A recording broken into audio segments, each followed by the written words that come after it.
The death of Alexander the Great in 323 BC remains one of the most debated and mysterious events in ancient history. His untimely passing at the age of 32 left his empire, which spanned from Greece to India, in turmoil. Over the centuries, historians have proposed two main versions of Alexander's last days, each offering different accounts of his illness, death, and the subsequent events. Version 1. The fever and sudden decline.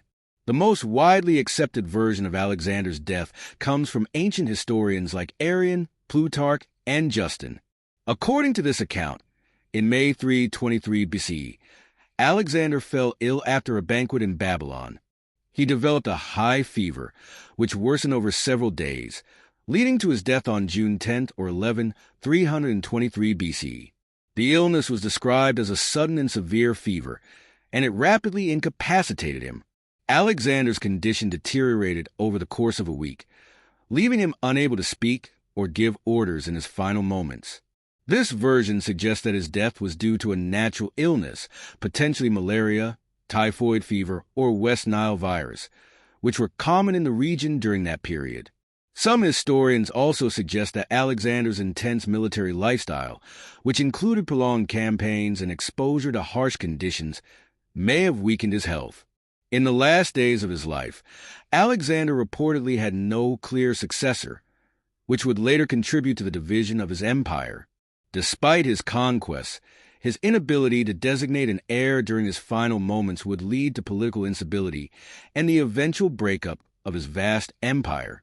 Version 2. The poisoning theory. Another version of Alexander's death is based on the theory that he was poisoned by political rivals or discontented generals. This account has persisted in historical speculation and has been examined by historians such as Plutarch, though it remains highly debated.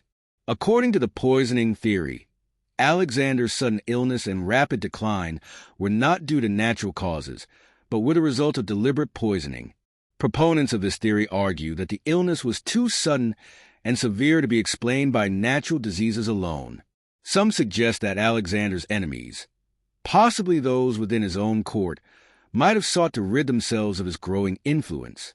Given the political tensions within Alexander's inner circle, including power struggles with his generals and officials, many speculate that his death may have been orchestrated by those seeking to gain power after his demise.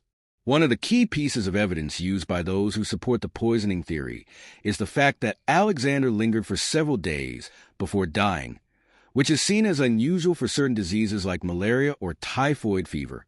Additionally, the theory proposes that Alexander's symptoms, including his inability to speak and his eventual paralysis, fit the profile of poisoning with a slow-acting toxin. However, critics of this theory argue that the poisoning narrative lacks solid evidence, and no definitive proof has ever been found to support the claim. The impact of Alexander's death. Regardless of the cause, Alexander's death had a profound impact on the ancient world. The vast empire he had created began to fracture almost immediately after his passing. Lacking a clear successor, Alexander's generals, known as the Diadochi, fought for control, eventually splitting the empire into several Hellenistic kingdoms. The question of Alexander's death also left a lasting legacy. While the true cause remains a subject of debate, the mystery surrounding his final days only adds to the intrigue of his extraordinary life and conquests. The two versions of his death, one natural and the other the result of foul play, highlight the uncertainty and the political complexities that followed the death of one of history's greatest conquerors. Conclusion: the death of Alexander the Great remains shrouded in mystery, with two main theories about the cause of his demise. Whether he died from a natural illness or was poisoned by political rivals, his passing had an immediate and lasting impact on the world. Alexander's death marked the end of an era, and the uncertainty surrounding his final days only adds to the legend of the man who changed the course of history.